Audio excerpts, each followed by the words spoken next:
penyebab-penyebab kita nggak bisa berada pada Allah. Banyak kali penyebab-penyebab yang kita nggak bisa berada pada Allah. Nah, di antaranya yang ini. Baik, assalamualaikum warahmatullahi wabarakatuh. Bismillahirrahmanirrahim. Alhamdulillah wassalatu wassalamu ala Rasulillah wa ala alihi washabihi wa mawala. Bapak-bapak, ibu yang hadir yang dirahmati Allah, kita buka wajah kita dengan bacaan surah Al-Fatihah.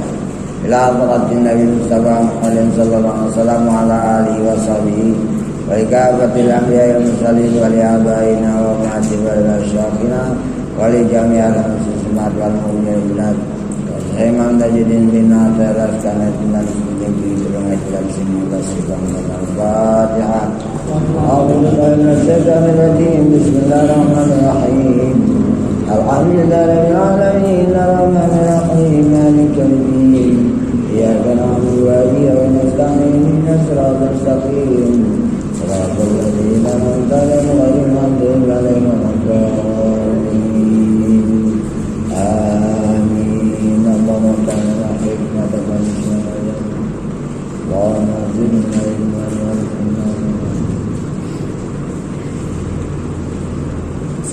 Bismillahirrahmanirrahim. Am kaifa yarju an yafhama daqaiqal asrari wa huwa lam yatub min afawati. Atau bagaimana pula diharapkan memahami akan segala yang seni-seni yang sangat halus tentang rahasia Tuhan, padahal sedangkan dia belum lagi taubat daripada segala tergelincir kesalahannya. Apalagi tidak beradab dengan bagus, memahami rahasia-rahasia Allah yang sangat halus. Kalau kita masih tergelincir dalam kesalahan, syirik, berada pada benda, berada pada diri, merasa banyak beramal, merasa bagus, merasa ini dan itu. Ini kalau enggak kita keluar dari diri, jangan diharap kita bisa berada pada Allah.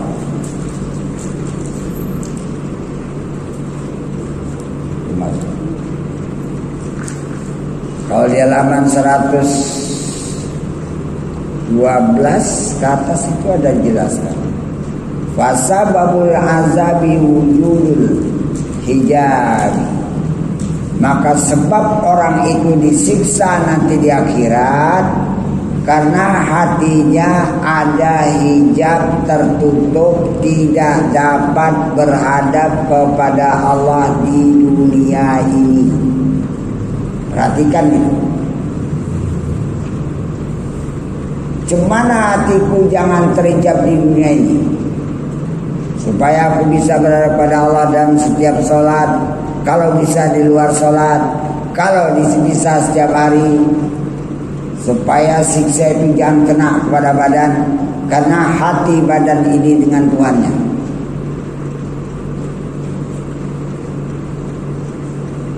Ini diantaranya yang disebutkan di sini adalah bagaimana pula kita dapat memahami rahasia Tuhan yang sangat halus, sedangkan kita masih terus tergelincir di dalam kesalahan-kesalahan.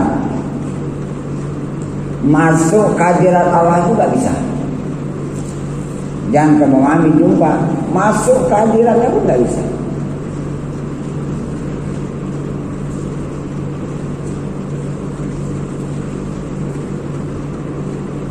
Amal ini kalau kita kaji secara ringkas ya, dia ada 3 tahap. Yang pertama, amal yang berbentuk peraturan cara bacaan-bacaan. Itulah segala rukun, segala yang sunat, segala bacaan. Itu jahir, itu syariat. Sedangkan ini pun jangan salah. Macam mana sholatku betul berdirinya, rukuhnya, i'tidalnya, sujudnya, duduk antara 2 sujudnya, tahiyatnya dan salamnya. Macam mana bacaanku mulai dari Allahu Akbar sampai salam. Pengiringilah doa iftitah, pengiringilah Al-Fatihah, surat dan seterusnya. Jangan salah. Saya perhatikan Allahu Akbar, itu lamnya jangan tersentuh di H. Jangan Allah, nggak boleh Allahu Akbar, jangan tersentuh. Kalau Allahu Akbar jadi lam dengan H bertasdid, salah. Baru Allahu Akbar dia udah salah. Jangan tersentuh itu. Maka itu wajib belajar supaya amal kita itu pertama betul, kedua tidak salah arti dari yang kita ucapkan itu. Sami Allahu liman hamidah. Mana ada bersabdu sami Allah. Sami Allahu liman hamidah. Jangan tersentuh.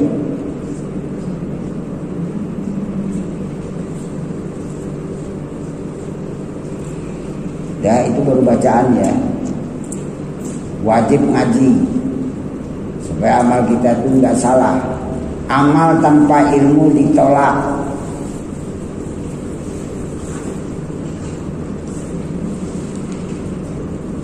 Beramal tanpa ilmu itu ditolak, karena kita berbuat salah. Ilmu itu gunanya supaya jangan ada salah, supaya betul. Ini baru jahil.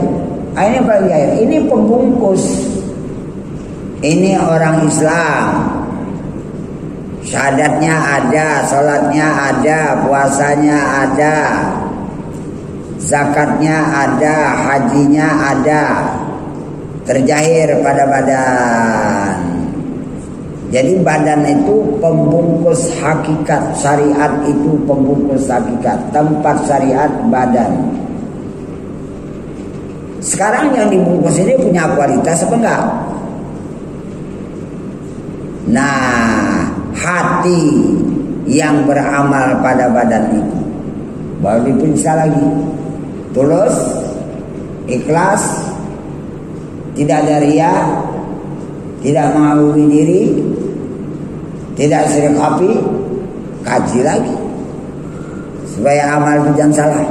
Batin ini udah dua, supaya amal kita itu dia bermakna, ada nilai, ada bagus.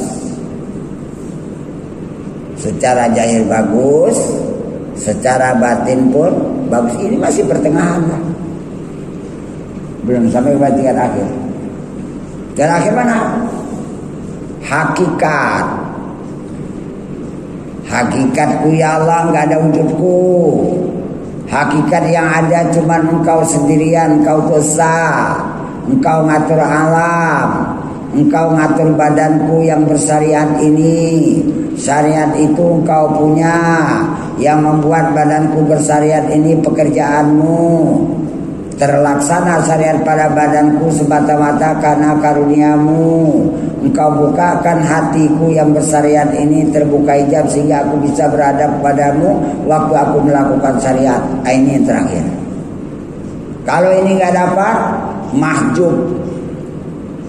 Fasababul azabi wujudul hijabi.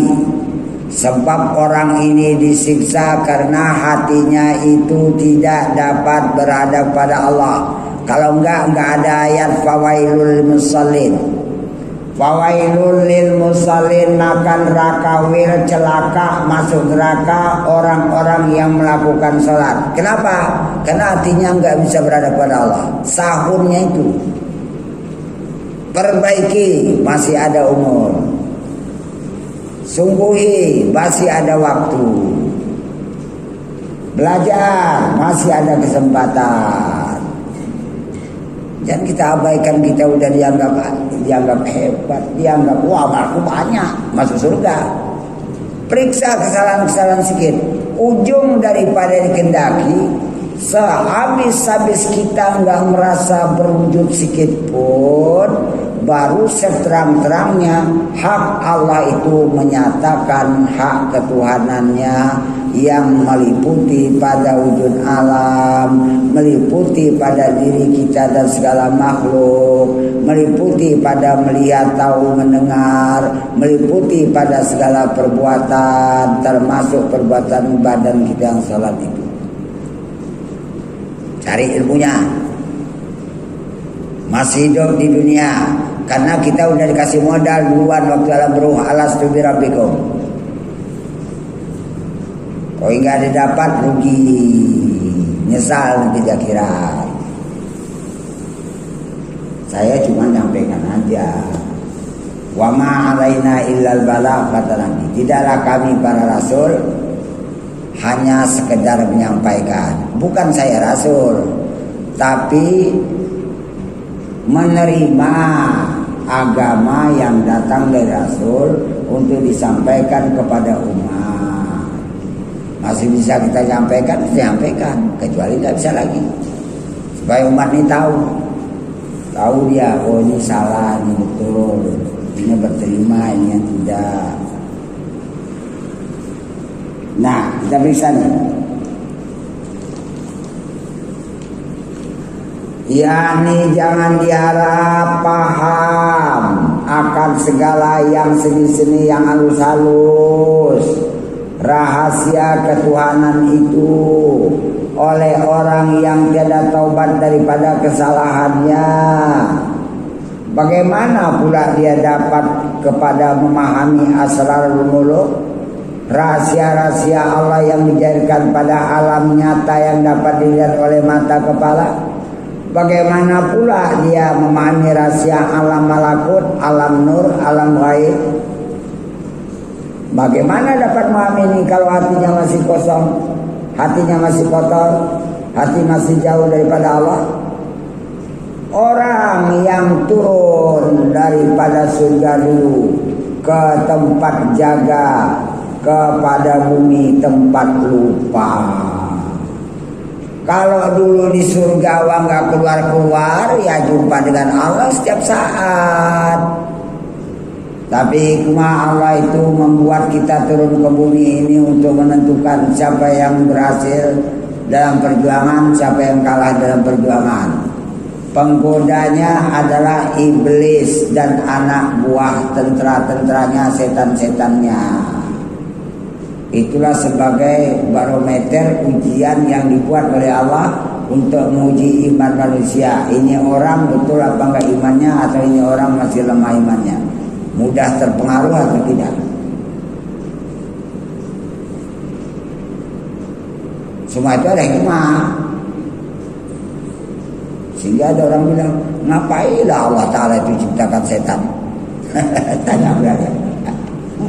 Kalau nggak ada setan, kita nggak tahu nanti kualitas kita di akhirat. Kalau nggak ada beda nanti dengan orang yang bukan muslim.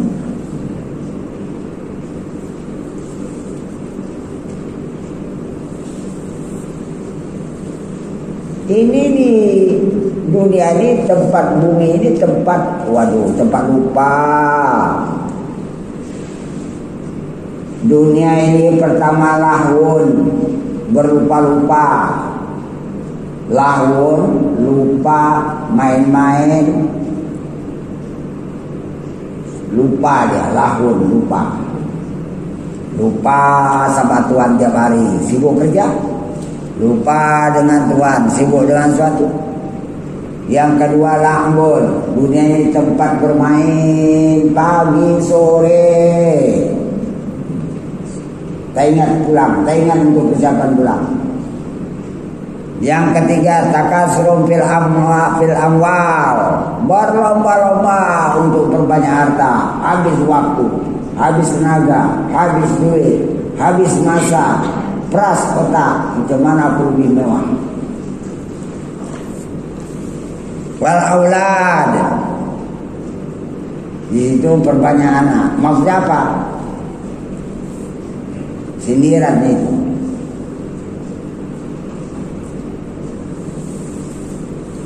Singgah di warung ini, singgah di warung sana. Itu maksudnya. Tabur sana sikit, tabur. Itu dunia.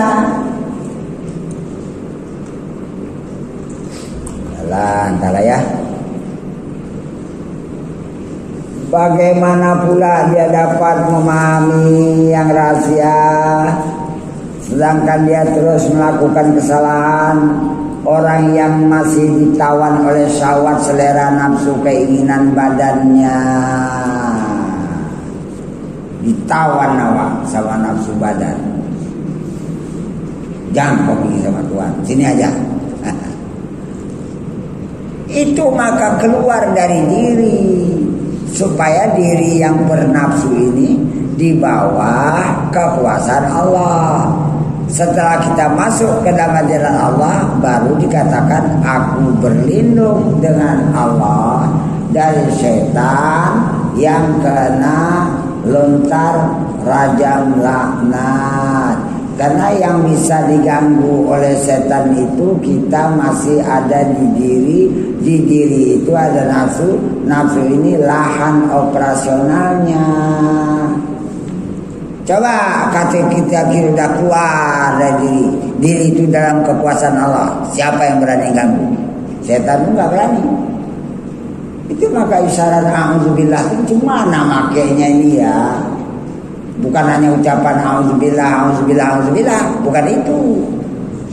Praktek a'udzubillah itu macam mana? Bukan asal kita ucapkan auzubillah kita udah berlindung pada Allah, enggak. Kalau masih akunya timbul belum.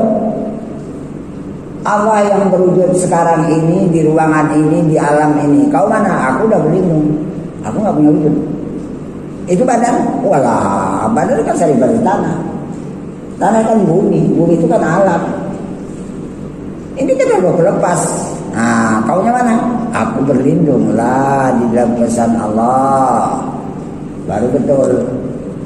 Bukan payah makanya, cuman menyungguhinya itu lama dia sikit. 10 tahun, 20 tahun, 30 tahun, 40 tahun, 50 tahun, lama-lama kuat. Terus dia bersama dengan Allah dalam setiap saat. Kalau nggak dilatih gimana? Masih untung kita bisa jumpa. Kalau di Kalimantan nggak ada. Ada orang dari Kalimantan datang ke rumah? Tak ada. Seluruh pengajian tauhid tasawuf datanginya sampai ke Martapura, sampai tempat apa namanya yang walilah kumpul tuh sampai terkenal jarinya. Ada praktik di sana dengan perjalanan hati bisa panah? Nggak ada. Cuma cerita aja. Kalau di sini kami nggak mau yang kayak gini. Harus ada tuntas, jelas dia. Mana yang kata sampai kepada Allah, mana yang belum sampai, harus jelas. Makanya itu kesempatan yang sangat berharga ini jangan disia-siakan. Tadi batuan kita, man rabbuka tak terjawab ini nanti. Bukan dengan mulut jawabnya. Kehadiran Tuhan itu terbawa dalam kubur. Ya. Dan kata Syekh Syadzali radhiyallahu an, bermula bersahabat beserta Allah, kepingin terus beserta Allah, kepingin. Kalau bisa jangan lupa-lupa lagi. Yaitu pertama, syaratnya perjalanannya harus dilaksanakan, yaitu dengan meninggalkan segala syahwat, selera, nafsu. Mana aku meninggalkan ini? Keluar dari diri. Latih kita keluar dari diri setiap saat. Kalau kepingin makan itu nanti dari Allah datangnya, bukan saya nafsu. Tapi keluar dari diri itu nyata, terpisah dengan diri ini. Inna kana ilin urusan ada musiki mengatakan, "Lukum syirkul khafiyun wa la yazalu tauhidu illa kharaja min nafsi." Setiap kamu itu terus berada dalam keadaan syirik khafi dan tak jelas tauhidnya kecuali dia tidak bisa keluar dari dirinya. Nah, praktek keluar dari diri itu gimana? Di situ letaknya tawakal atau tidak. Kalau dia keluar dari diri, dirinya itu dipulangkan dengan urusan Allah, namanya tawakal. Kalau sudah tawakal bagaimana? Wa may yatawakkal 'ala Allah fa huwa hasbuh. Baru ada jaminan kedua. Siapa yang benar dalam tawakal, praktek tawakal penyerahan itu betul, dia dijamin oleh Allah. Mari, kau serahkan diri sama aku ya? Iya, mari aku jamin. Aku pelihara. Kau jangan masuk lagi mari. Dan dirimu ini aku yang urus. Berarti di kita itu bertuhan.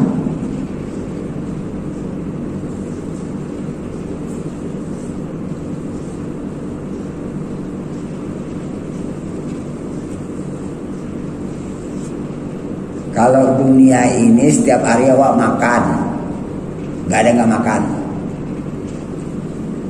Capek bekerja tuh, paginya tani, kercone, cari makan lagi, gitu aja tiap hari. Persiapan untuk pulang mana? Kembali pada Tuhan, badan kita terpisah, dunia kita terpisah. Kehidupan dunia kita pisahkan, mana pulang kepada Tuhan kalau nggak tahu jalan?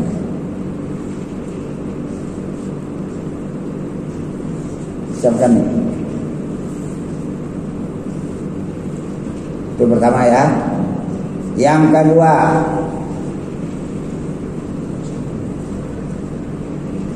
karena diterangkan sini, dan tiada sampai hamba itu kepada tuannya kalau dia masih beserta syahwat selera nafsunya daripada segala syahwatnya, dan juga meninggalkan iradatnya.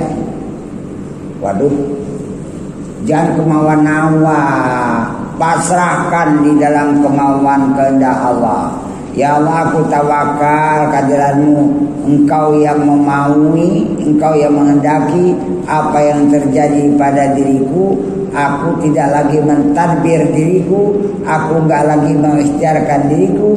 Diriku ini di dalam tadbirmu, dalam ikhtiarmu. Aku cukupkan tadbir dan ikhtiarmu saja terhadap diriku, karena aku yakin sebaik-baiknya mengatur, mentadbir, yang menghendaki pada diriku cuma engkau saja. Dah aman, enggak yang pikir. Per detik kita lalui takdir sampai 1 menit. Per menit kita lalui takdir sampai 1 jam. Per jam kita lalui takdir sampai 1 hari, dan seterusnya. Tak lepas dari takdir.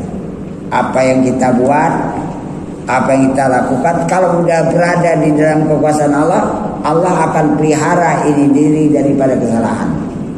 Tapi kalau kita lepas dari Allah, yang mengendalikan kita bukan Allah lagi, tapi nafsu, akan masuk ke dalam kesalahan. Situ aja kuncinya, gak banyak. Kepingin gak salah, Allah. Kepingin salah, lepaskan Tuhan. Kita tak ada apa-apa dalam sini. Hah? Kita tak ada apa-apa. Enggak ada tempat ini, wadah yang cuman. Wadah hanya tempat untuk menentukan kualitas kita di akhirat. Mana lebih berperan sekarang waktu di dunia ini? Mana lebih mempengaruhi? Mana lebih menguasai? Nah, kita latih lah. Kita masih ada akal, masih sehat, masih bisa berpikir, masih bisa memilih. Oh, aku milih Tuhan, apa ya kan? Badan kita nih ikut habis. Kalau badan ini yang ada ruhnya, tapi karena dicampur oleh nafsu, 3 masuk kuburan kena siksa. Nafsu kena siksa, badan sebagai sarangnya kena siksa, roh pun yang mulai diperkenalkan pada Tuhan karena dia nggak kasih kesempatan, habis kena siksa. Nah,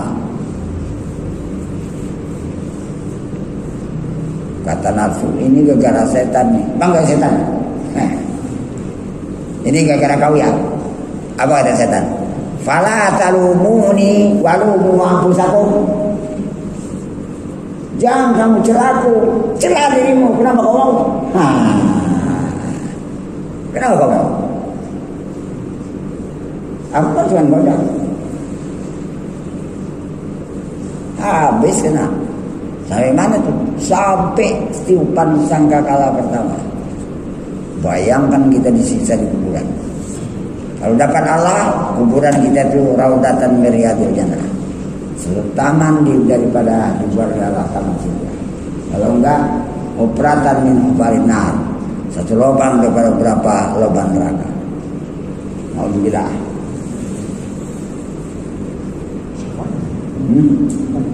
Wah, itu dan segala iradatnya, dalnya kurang ya. Maka yang maksud dengan paham daripada jalan-jalan Allah itu mana? Yaitu Allah kasih nur, Allah kasih terang di hati, Allah kasih nampak di hati. Hati itulah nanti akan terlukis di dalam diri, tergambar, paham, ngerti. Oh ini jalannya, ini bukan, ini salah, yang ini yang betul. Kenapa? Nur itu Allah datangkan kepada hati. Tatkala sudah suci tempat itu daripada hukum parak. Tatkala tempat itu mana hati kita sudah suci daripada hukum parak. Tatkala dia meninggalkan diri, mulai suci daripada hukum parak. Setelah meninggalkan yang di luar diri, sajadah, warnanya, orang, benda, dia tinggalkan. Hatiku enggak lagi sangkut di sajadah, enggak sangkut lagi di warnanya, enggak sangkut lagi di satu orang, enggak sangkut dari segala sesuatu, lepas habis. Ini namanya selamat bersih daripada hukum farak. Istilah. Tapi kalau kita sangkut lagi ke bawah, menengok benda, oh ini hijau, ini lukisan, ini sajadah. Yang pertama, kalau ini belum lepas dari hukum farak, artinya belum sanggup dia memisahkan, membedakan antara yang satu dengan satu, masih gabung. Kalau udah lepas, baru semuanya ini adalah semua Allah. Segala perbuatan af'al Allah. Tidak memandang si A si B yang berbuat, enggak. Itu namanya lepas dari hukum farak. Mau jumpa Tuhan, mau lepaskan hukum farak.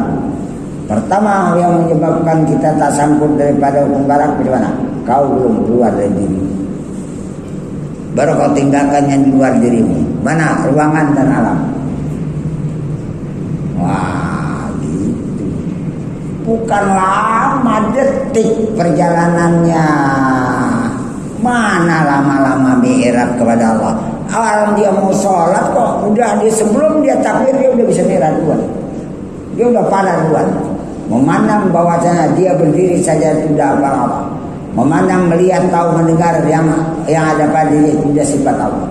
Tatkala dia mengatakan Allahu Akbar, Allah sendiri menyatakan Allah itu maha besar, kejahiran kebesaran Allah itulah wujud sekalian Allah. Nampak langsung. Itu latihannya sangat cepat.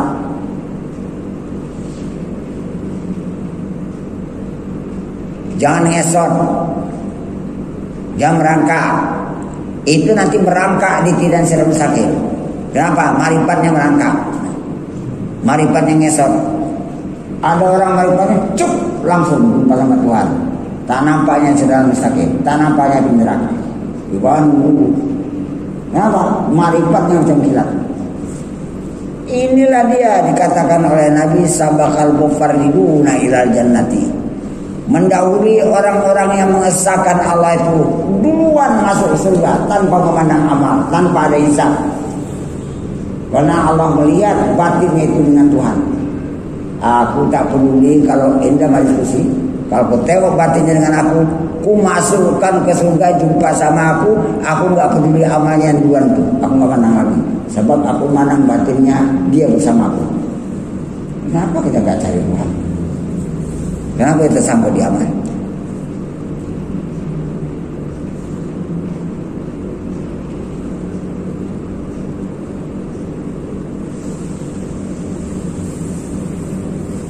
Pertemuan kita masih ada kesempatan. Asal bisa saya bangun, bisa saya berjalan, mata masih melek, berarti masih sehat itu. Tiba-tiba tergeletak tempat tidur itu nggak bisa lagi. Kenapa nggak diambil kesempatan? Jangan habiskan waktu sia-sia. Sangat mahal. Berada kepada Allah itu sangat mahal nilainya, sangat menentukan waktu sakaratul maut, sangat menentukan waktu Israel mencabut nyawa. Persiapan kita pada Allah itu yang lebih kuat. Bukan Allah capek, itu cuma nama. Teruskan ya. Kalau dia selamat daripada makam Farak, masuk ke mana? Masuk kepada makam Jami. Apa dikata makam Jami? Aku enggak pedulilah seluruh perbuatan yang ada di alam itu, tengok perbuatan Allah, makam Jami. Aku enggak pedulilah seluruh makhluk yang diciptakan oleh Allah sangat banyak, itu kekejaran asma yang sangat banyak. Aku enggak pedulilah melihat, tahu, mendengar dan seterusnya, itu ada sifat Allah. Aku alhamdulillah wujud apa saja yang ada pada alam himpunannya satu, itulah makamul jami, itu aja kejaran wujud Allah. Inilah dikatakan makamul jami, bahwa dia jumpa Tuhan. Itu namanya makamul jami. Makam menghimpunkan segala wujud, cuma satu wujud Allah. Menghimpunkan segala yang diciptakan sangat banyak, itu asma Allah. Menghimpunkan segala sifat, kudrat, iradat, ilmu ayat, cuma sifat Allah. Menghimpunkan segala perbuatan yang berlaku pada seluruh alam dan dirinya, cuma ada af'al, perbuatan kudrat iradat Allah. Ini nama istilahnya masuk kepada maqamul jam'i, makam jamaah. Itu istilah tauhid.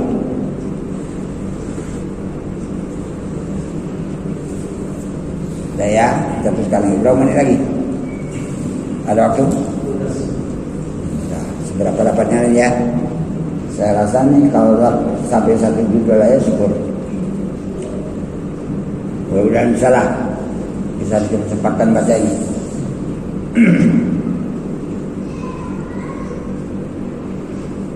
Yaitu yang dibangsakan kepadamu kalau makam Farak.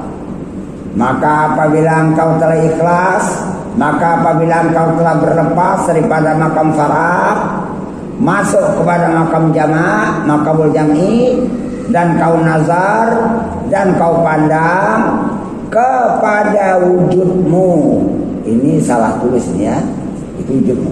Kepada wujudmu atau kepada segala hal hatimu, maka adalah demikian itu, berarti kau berada dalam kesalahan.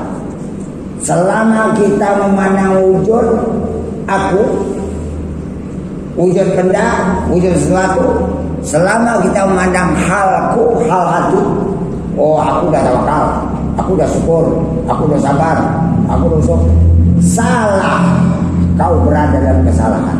Nggak ada itu Allah punya semua. Usah dibilang ya. Usah bilang lah. Berarti kita masih menetapkan suatu makam. Itu makam Farak. Berarti kita masih membeda-bedakan. Gak usah biar aja Allah menilai. Ini masih salah. Wah, kayak gini nih.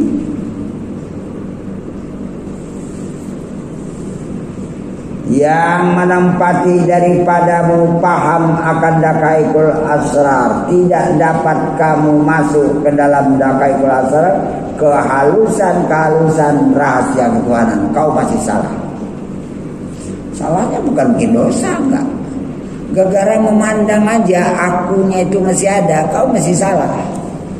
Memandang kepada benda, orang, warna, kau masih salah. Kau belum dapat memahami rahasia ketuhanan. Sebab pandanganmu terhenti kepada yang menciptakan, bukan memandang kepada Allah yang menciptakan. Salahnya di situ. Dan inilah suatu yang terlebih yang telah menyebutkan oleh mu'alif penyusun kitab ini, Syekh Imam Tajuddin bin Abdul Iskandari, akan dia segala lawanan tidak dapat berhimpun, karena bahwasanya berhimpun antara dua yang berlawanan itu mahkun, gak mungkin bisa bertemu, ya, gak mungkin sama sekali. Seperti berhimpun gerak dan diam, gak mungkin. Berhimpun terang dan kelam, gelap hati, gak mungkin. Maka ada percaya hati itu dengan nur iman. Daya itu berlawanan dengan bagi kelam gelap hati yang diperintahkan, yang diatur, yang dikuasai atasnya daripada cenderung mengikutkan, memandang pada suatu yang bukan Allah, namanya aghyar, dan masih berpegangnya atasnya, atas aghyar yang bukan Allah. Dan demikianlah yang tersebut itu berlawan-lawanan. Kepingin mau jumpa Allah, kepingin hilangkan alam di hatimu. Ya, ada di matamu, bukan di hati.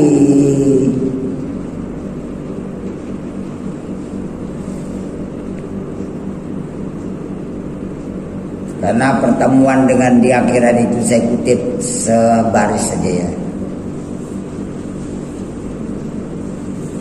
Waman alima yakinan biwuku'i hazil asyai, dan barang siapa yakin akan terjadi ini sesuatu, mati, berhadapan dengan masalah kuburan, berhadapan dengan padang mahsyar, berhadapan dengan dibukakan hijab pada Allah di akhirat, berhadapan dengan timbangan amal, berhadapan dengan hitungan amal, berhadapan dengan tirang mustaqim. Yakin ada, yakin. Waman alima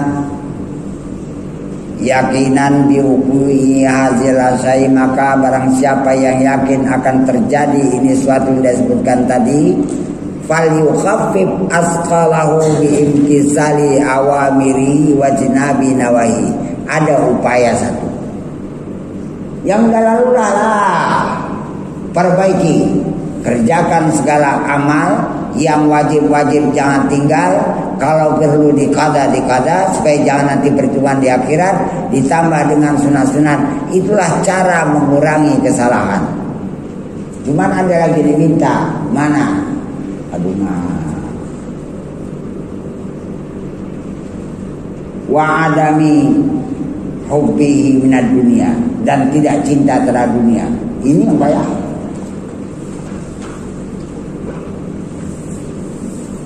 Tak ada cintanya pada dunia. Mahabbah pada dunia itu udah gak ada. Ada dunia digunakan ibadah. Janati mahabbah pada dunia. Bi'ada wa bi'adai mahabbati fid dunia, dan tak ada mahabbah cinta pada dunia. Perbaiki, bisa ditebus, bisa. Li'anna qillatad dunya madun faidatun li haqqi sahibi, karena enggak ada di dunia di hatinya itu, enggak ada di badan tapi enggak ada di hati. Itu mahdun faidatun, semata-mata sangat berfaedah li haqqi sahibi, bagi orang yang mau menempuh akan perjalanan akhirat. Apa gunanya lagi? Masih ada di dunia? Li'uluwi rubbatihi, untuk meningkatkan tinggi rubbah, derajatnya di hadapan Tuhan. Dekat kepada Tuhan itu tinggi, namanya rubbah. Makin dekat kepada Tuhan, istilahnya dia makin tinggi kepada Tuhan. Tinggi itu figuratif. Artinya derajat tinggi itu mendekati. Yang paling tinggi derajatnya adalah Allah. Nah, ke sana dia.